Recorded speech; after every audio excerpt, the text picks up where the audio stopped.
Saya baru lepas settle kes mahkamah, kes aksiden hari tu lah. So kemalangan, ni kat Mahkamah Tampin.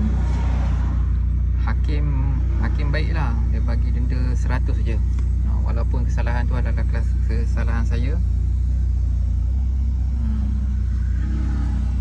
Okey lah, cuma rayuan tu lah kena cakap baik-baik lah.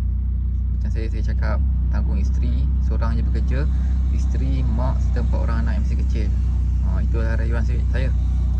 Dan untuk kemalangan, biasanya denda maksimum 2K dan ataupun penjara 6 bulan.